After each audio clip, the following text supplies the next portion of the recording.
Hey guys, welcome back to another video, and today we'll be taking a look at 10 rising stars that are outperforming expectations this season. Before we get into the video though, thank you for 1,000 subscribers. We all appreciate every one of you subscribing, and if you haven't already, subscribe to the channel and like this video. In at number 10 we have Matias Sule. For somebody getting their first chance at regular playing time in Serie A, Sule has done exactly what Juventus front office probably wanted to see when they agreed to send him out on loan. Many saw Sule in small bursts last season, games where he showed potential but also someone who was still very much a teenager, who has something to learn at this kind of level. This season he has come on leaps and bounds on loan at newly promoted side Frooten, who currently sit at a very respectable 10th place after 13 games. The Argentine winger has 6 goals and 1 assist in the league and is the main reason Frooten are doing so well this season. If he continues this form throughout the season, then Juventus will have a very talented winger for next season.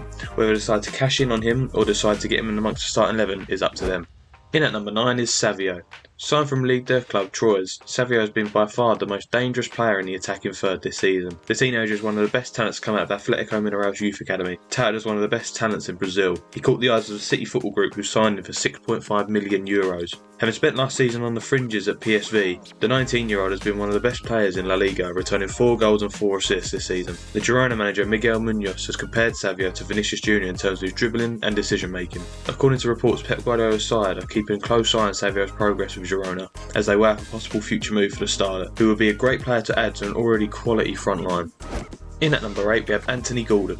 Many experts didn't get it at the time, but Eddie Howe absolutely did, and now it is a move which is paying off handsomely for a manager with a clear vision for his team's future. Howe took a gradual approach to integrating Gordon into his first team since that winter transfer. The majority of his 16 appearances last season were as a substitute, allowing him to adapt to his new environment and achieving Howe's blueprint of having amongst the highest standards of fitness. His displays have been consistently excellent since Newcastle's 8-0 thrashing over Sheffield United, where Gordon scored and assisted. Statistically, Gordon's improvement from last season at Everton is clear. According to our data, his goals per 90 have almost doubled from 0.23 to 0.44, while he has dribbled past his opponent 6.1 times per 90, another significant increase from 4.7 last season. In at number 7 we have Jeremy Doku. Lots of players need a bedding in period at City before coming good. Grealish had a pretty disappointing first campaign before understanding what Pep Guardiola wanted from him and putting into action in his second season. But Doku has adapted straight away and made an instant impression following a £56 million move from Rennes in August after being signed as a replacement for Saudi Arabia bound Riyad Mahrez. Doku gets fans off their seats with his dribbling ability and creative spark. The Belgian winger has racked up 4 assists and 1 goal against Bournemouth just a few games ago, and Pep Guardiola hailed his new signing, saying he is a great footballer who reads every action exactly as he has to do. Doku has certainly given Manchester City something different on that left side, as they have lacked this type of pace ever since the departure of Raheem Sterling to Chelsea. If he continues in this form, he will definitely be down as one of the Premier League signings of the season.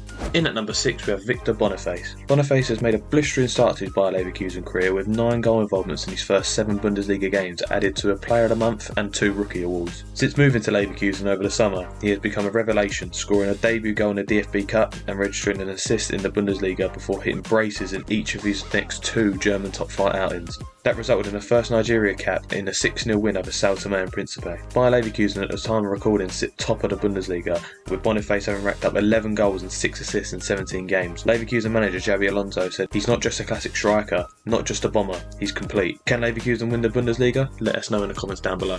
In at number 5 we have Zaire Emery. When Paris Saint-Germain let midfielder Marco Verratti move to Qatari side Al Arabi for €45 million this summer, it came as a bit of a shock. 17-year-old academy product Warren Zaire Emery was not ready to step into Marco Verratti's shoes. He was ready to take the world by storm. At 17 he has cemented his place as a starter at one of the world's top clubs, looking incredibly comfortable in a side featuring world-class players like Kylian Mbappe, Achraf Hakimi and Marquinhos. The whole world is talking about him thanks to some incredibly accomplished performances in midfield. He rarely goes to ground or loses possession, and has an incredible knack of emerging from duels with a ball still at his feet. He also likes to drive forward and break through the opposition lines, so he's a quality box-to-box midfielder at such a young age. With his leadership and character, he's definitely a future PSG captain in the making.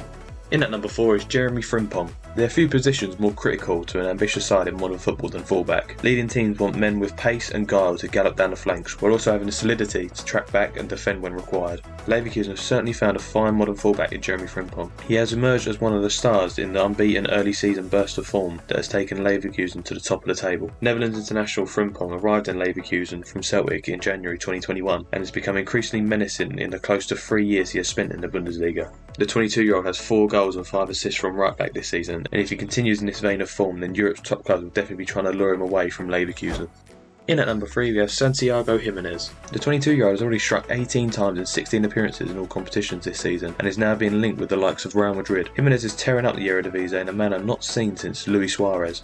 The Uruguayan sensation once scored 30 Eredevise goals in a single calendar year. Gimenez already has 29 in 2023 and another 3 games to work with. Not bad for a player that cost Feyenoord just €6 million. Ex-Feyenoord forward Dirk Kuyt said he actually adapted very quickly and did not get upset when he did not play every game in the beginning. Gimenez has already become the vocal point of Feyenoord's attack. As club legend Giovanni van Bronckhorst has pointed out, they are a complete different team without him in the starting 11.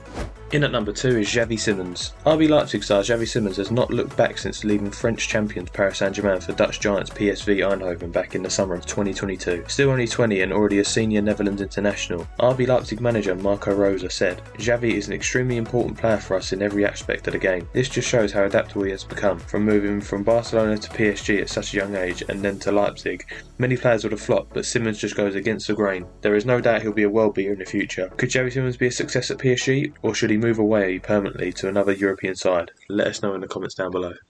And at top spot, there can only be one man for it, it's Jude Bellingham. Only a few months into his big money move to Real Madrid, Jude Bellingham has seamlessly settled into life in one of the most high pressure football environments. His attacking output of 11 goals and 2 assists in the Liga has made him the top goal scorer in the league, even though he's playing as a midfielder. Madrid were in a critical stage of transition as they slowly phased out veteran duo Luka Modric and Toni Kroos. The unexpected loss of star striker Karim Benzema at the start of the season made matters worse. The Madridsters expected Kylian Mbappe to arrive, but Bellingham was the only big summer signing. The lack of a star striker was worrying, but manager Carlo Ancelotti was calm and said the club can overcome Benzema's absence with the signing of the England international. Madrid's new system is still a work in progress, but Bellingham's quick adjustment shows that the team can be built around him. If he continues his consistency, we might just witness the evolution of a young talent into possibly the best player in the world. That is that for that video, guys. If you enjoyed, don't forget to hit that like button, and thank you again for 1,000 subscribers. We will appreciate it very much, and if you haven't already, please hit that subscribe button and we'll catch you in the next one. Peace.